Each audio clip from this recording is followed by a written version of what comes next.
So long as they remain faithful and loyal to the Imperium, one need never fear the silent approach of these killers. That is the official line, pressed into classified briefing documents, whispered through the corridors of the Senatorum Imperialis, embedded in the indoctrination protocols of 100 generations of Imperial servants, designed to reassure, to make the monstrous feel manageable, to frame an organization of state-sanctioned murderers as something tame, something housebroken, something that answers when called and sits when told. Tell that to the Inquisitorial party sent to Opus, I guess. Representatives of the Imperium's own immune system, the institution tasked with ensuring loyalty and doctrinal purity across the galaxy, dispatched to a world called Opus. They discovered that the Officio Assassinorum's definition of faithful and loyal didn't necessarily extend to cooperating with inquisitorial investigations. The silent approach of these killers turned inward with the same efficiency it had always turned outward. And every oversight mechanism that was supposed to prevent that scenario proved, when tested, to be worth precisely nothing. One sentence of propaganda, one world's worth of betrayal. And the Opus incident wasn't a glitch. It was a symptom, one data point in 10,000 years of institutional failure dressed up as Imperial strength. Every major Officio Assassinorum operation in the lore proves the same thing. This program systematically undermines the very loyalty and stability it claims to enforce. And the most dangerous temples aren't the ones with the biggest guns. They're the ones with the fewest controls.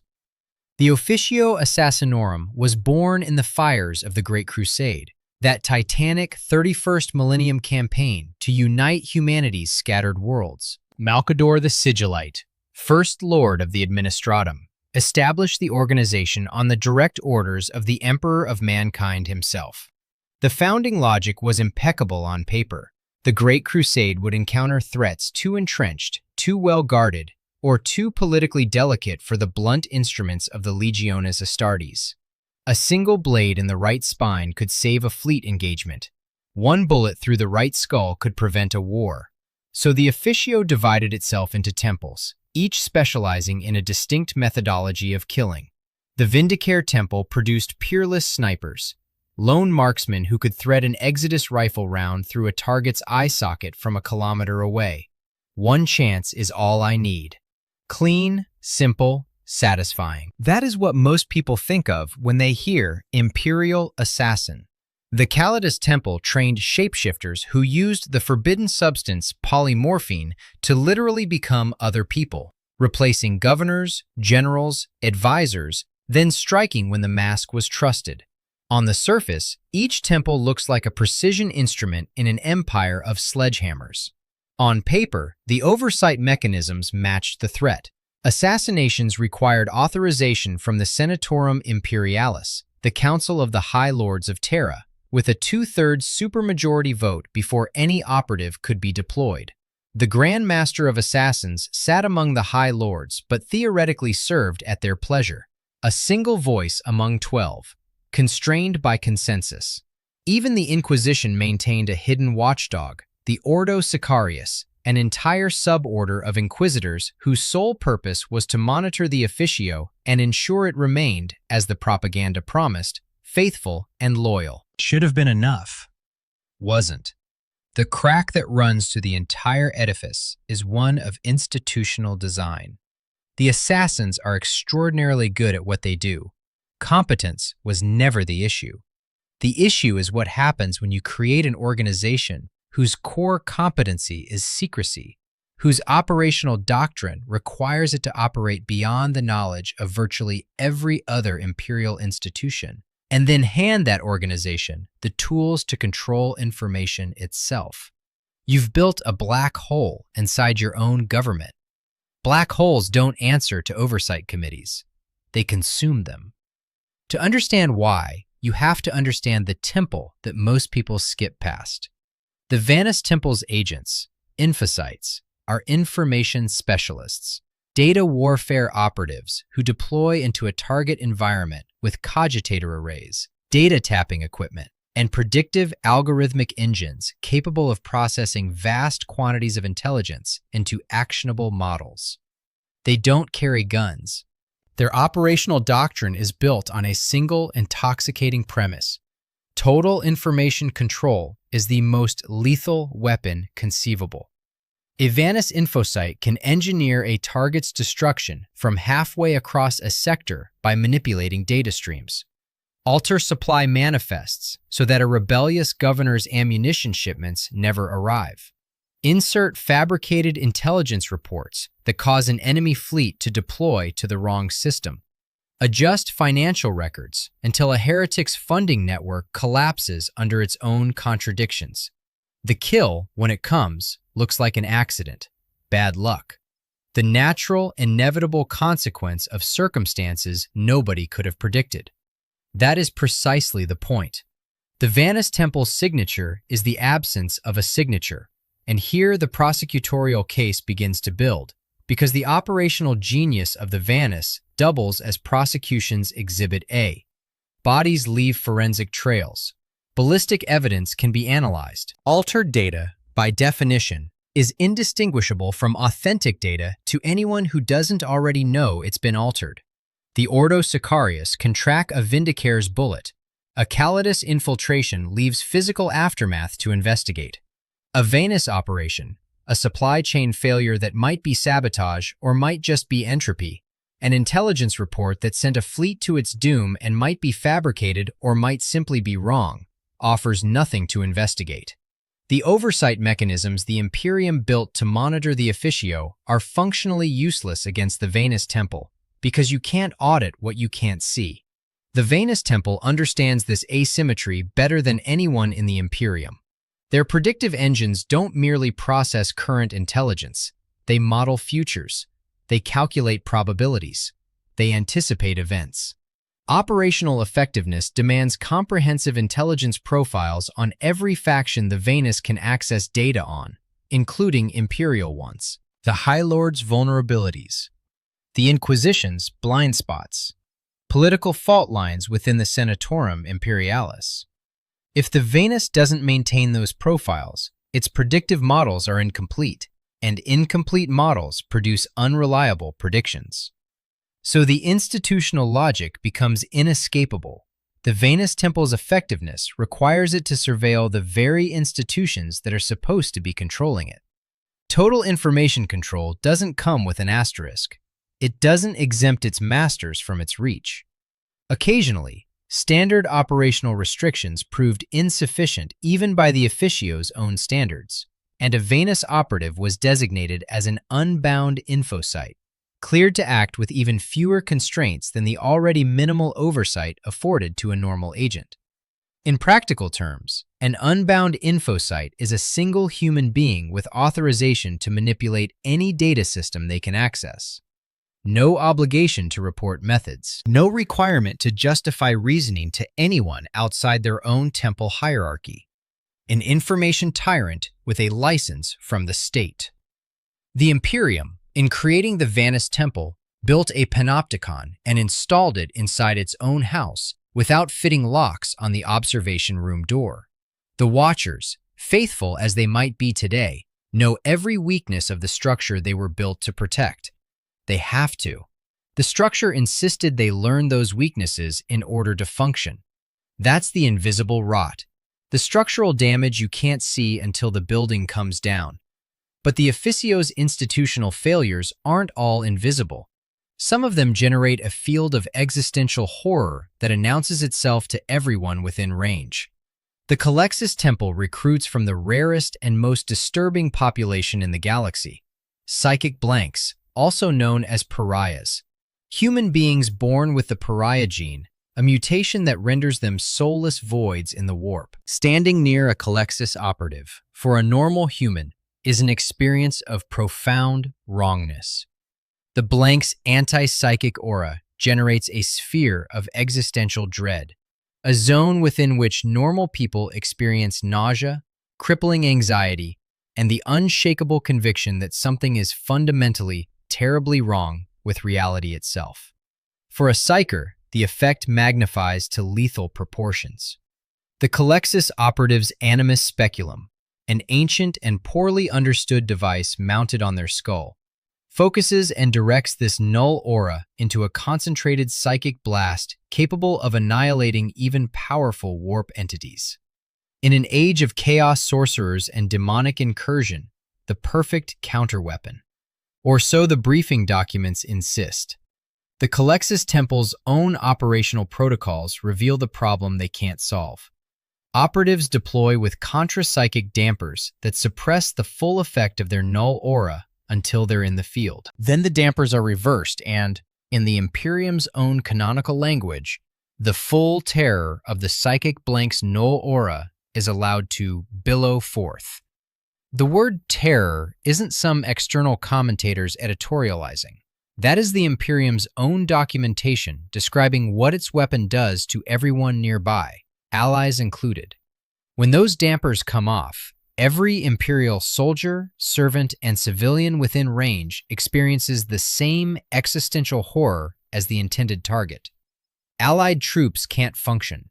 Bodyguards become paralyzed by dread they can't articulate. Commanders lose the ability to think clearly, overcome by a nausea of the soul that no training prepares anyone for. The tactical flaw writes itself. I feel really odd. I think a Callidus is nearby. Bodyguards, get me out of here. The operative's approach is announced by a wave of wrongness that washes over everyone in the vicinity indiscriminately. Any target with half a brain and a functioning survival instinct recognizes the sensation and evacuates before the operative reaches striking range. The Imperium created an assassin whose stealth mechanism is nullified by its own area of effect aura, a fundamental design contradiction baked into the operational concept from the beginning, papered over in after-action reports by the same institutional reflex that papers over everything else in this organization. Fans of the Caiaphas Cain series know this dynamic intimately through Jurgen, Cain's perpetually disheveled aide, an untrained, informal blank whose mere proximity makes rooms empty. His closest allies attribute their discomfort to his prodigious body odor, rather than confronting the far more unsettling truth. The humor of it masks something deeply disturbing. The Imperium has an entire military-industrial pipeline dedicated to taking individuals with Jurgen's trait and cranking it to maximum intensity. A fully activated Callidus deployed onto a starship's bridge, within earshot of an astropathic choir whose communications hold an entire sector together. Astropaths collapsing, communication networks failing, a sector going dark because the Imperium's own assassin scrambled the psychic infrastructure that keeps its worlds connected. The cascading dysfunction doesn't require speculation. It follows directly from the operational parameters the Imperium itself documented. But even before the disaster that crowns this entire institutional autopsy, the Officio's track record against the targets that actually mattered had already been tested and found wanting. During the Horus Heresy, the civil war that nearly destroyed the Imperium at its birth, an execution force drawn from multiple temples received the most consequential mission in human history: kill War Master Horus. The Imperium assembled its deadliest operatives, gave them every resource and every advantage, and sent them to eliminate one man on whom the fate of all humanity depended. They failed. The organization whose entire existence depended on the promise that it could eliminate any single target had its core capability proven hollow at the moment of greatest need. The Imperium spent the next 10,000 years refusing to confront what that failure meant. New restrictions were imposed, protocols adjusted. The Ordo Sicarius mandate expanded. What they never did was ask the foundational question: if the Officio couldn't deliver when it mattered most, what exactly was the Imperium paying for? The answer arrived, eventually, in the form of the Vanus Temple, and it arrived screaming. The Vanus was born from a question that should have set off every warning klaxon in the Administratum's archives. What if the Officio could create the ultimate assassin? Not a specialist, not a scalpel, a single operative who combined every possible advantage into one body. Raw adaptive lethality without limitation or boundary. The existing temples modified their operatives to varying degrees, but the Mauroris program pushed past every ethical, practical, and strategic boundary that had previously constrained the organization. Where the Vindicare honed a single skill to perfection and the Callidus exploited a single substance to its limits, the Mauroris sought to create something without limits at all. A genetically engineered super assassin capable of adapting to any threat, countering any defense, surviving any environment. This was the project the Officio poured its institutional ambition into, a program of breathtaking scope. The planet chosen became the site of the Legionstrasse, where the experimental subjects would be developed, tested, and refined into humanity's apex predator. The Officio didn't just build a laboratory. They corrupted an ecosystem, an existing imperial world and its population, bent to serve as a proving ground for their creation. And then someone with authorization codes and a catastrophic lack of foresight, made the decision that defines the Mauroris Temple's legacy. They seeded chaos elements into that society, deliberately, with full institutional support. Sit with the operational logic for a moment, because it's genuinely staggering in its circularity. The Imperium's Assassin program, which exists to counter threats to Imperial stability, threats that prominently include the forces of chaos, deliberately introduced chaos-aligned elements into a controlled environment to stress test a weapon designed to fight chaos. They fed the disease to the cure to see if the cure could handle it. On a planet, with a population. The justification, presumably, was that controlled exposure would produce a hardened operative. The reality was that chaos does not do controlled. It doesn't respect experimental parameters. It doesn't stay inside the testing environment. Chaos is, by its very nature, the thing that breaks containment. Every inquisitor in the Imperium could have told the Officio this. Every veteran of every demon incursion on every world that had ever fallen to the ruinous powers could have explained, in exhaustive and traumatic detail, exactly why introducing chaos elements into a closed environment as a training exercise was the single most reckless act of institutional arrogance conceivable. But the Officio Assassinorum operates beyond the knowledge of virtually every other imperial institution. The oversight mechanisms that might have caught this, that should have caught this, didn't exist in practice, no matter how robust they looked on paper. The Legionstrasse project failed catastrophically. The details of that failure are the kind of thing the Imperium buries in sealed vaults and redacts from official histories. But the outcome is a matter of record. The Mauroris experiment produced something the Officio couldn't control. The adaptive, limitless killing machine they designed to be the ultimate weapon became exactly that. And ultimate turned out to mean answerable to nothing and no one, including the institution that created it. The genetic engineering worked too well, or not well enough, or in ways the Officio's scientists hadn't predicted. Because predicting the behavior of a creation that was designed to adapt without limits is a contradiction in terms. You can't control the uncontrollable. You can only pretend to until the pretense collapses.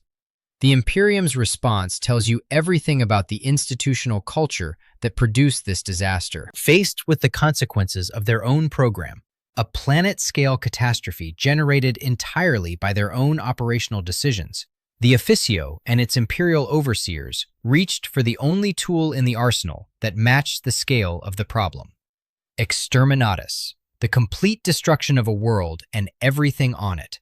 Not because an external enemy had corrupted the planet, not because Xenos had overrun its defenses, because the Imperium's own assassin program had seeded chaos into a society, lost control of its own creation, and determined that burning an entire world was preferable to admitting the project's fundamental premises had been wrong from the beginning.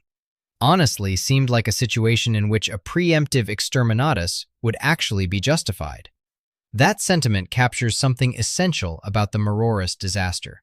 By the time the Officio's leadership recognized the scope of what they'd done, planetary destruction wasn't the extreme option. It was the only option. The Lagenstrasse had demonstrated with terrible clarity what happens when the Imperium's obsession with creating the perfect weapon overrides every safeguard designed to prevent the weapon from becoming the threat. The Vanus Temple didn't survive its own creation.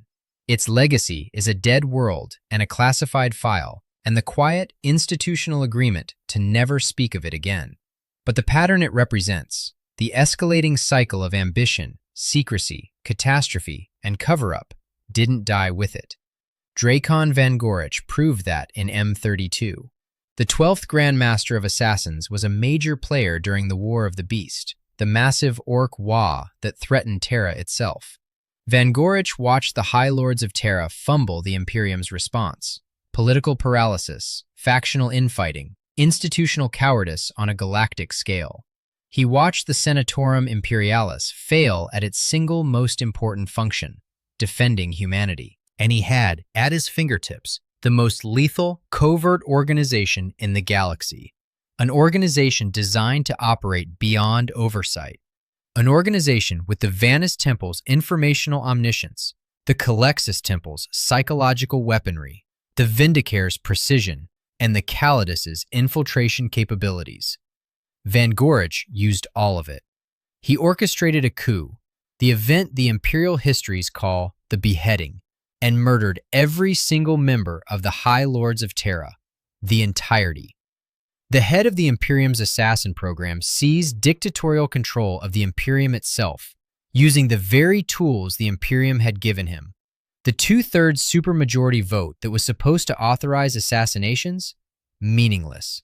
The Grand Master simply gave the order without asking for a vote, and the operatives obeyed, because that was what they had been trained to do. The Ordo Sicarius watchdogs either couldn't act in time, were outmaneuvered, or had themselves been compromised. Every oversight mechanism the Imperium had built to prevent exactly this scenario failed simultaneously. Van Gorich ruled as a tyrant. He was eventually stopped. It took a force of Space Marines to do it, but the damage was already done. The Imperium's response was predictable. New restrictions, new protocols, new assurances that it could never happen again. The same institutional response that had followed every previous failure. The same response that would precede every subsequent one. The Officio Assassinorum isn't an anomaly in the Imperium's institutional landscape. The Inquisition's own factional wars have consumed entire sectors in internecine carnage. The Ecclesiarchy produced Goge Vandire and the Reign of Blood. The Adeptus Mechanicus hoards technology so jealously that Imperial armies fight with degraded equipment, while pristine archaeotech gathers dust in Martian vaults. The pattern is the Imperium's fundamental flaw. Institutions designed to maintain control inevitably become the thing most resistant to control. But the Officio Assassinorum is the purest expression of that flaw. The Ecclesiarchy's corruption is visible. You can see a mad priest on a throne. The Mechanicus's tech hoarding has physical evidence, the weapons that don't arrive, the archaeotech that stays locked in vaults. The Officio's corruption is informational. It lives in altered data streams and erased records and predictive models that no one outside the Vanus Temple can verify. It lives in the quiet certainty that the organization tasked with eliminating threats to Imperial stability has, across 10 millennia, generated more instability than most of the enemies it was built to fight. The execution force couldn't kill Horus. The Lagenstrasse required exterminatus to clean up. Van Gorich murdered the High Lords and ruled as a dictator. The Inquisitorial party at Opus learned that the Officio's loyalty had hard limits nobody had bothered to test until it was too late. And the Vanus Temple, right now, as the 41st millennium grinds toward its apocalyptic conclusion, maintains intelligence profiles on every Imperial institution, models their weaknesses, anticipates their decisions, and answers to an oversight apparatus that can't see, audit, or verify a single thing it does. So long as they remain faithful and loyal to the Imperium, one need never fear the silent approach of these killers. The Officio Assassinorum's greatest operational achievement isn't any single assassination. It's the fact that the Imperium still believes that sentence. Total information control means controlling what the Imperium itself believes about its own assassins. The Vanus Temple didn't just learn that principle, they perfected it. And the Imperium, drowning in its own institutional mythology, incapable of auditing the unauditable, unwilling to confront the evidence that 10,000 years of history has laid at its feet, keeps writing that sentence into its briefing documents, keeps whispering it in its corridors, keeps trusting that the killers in the dark are pointed in the right direction. The lore has been making this argument for decades. The prosecution rests. If you want more stories that let the lore speak for itself, subscribe. There's plenty more where this came from.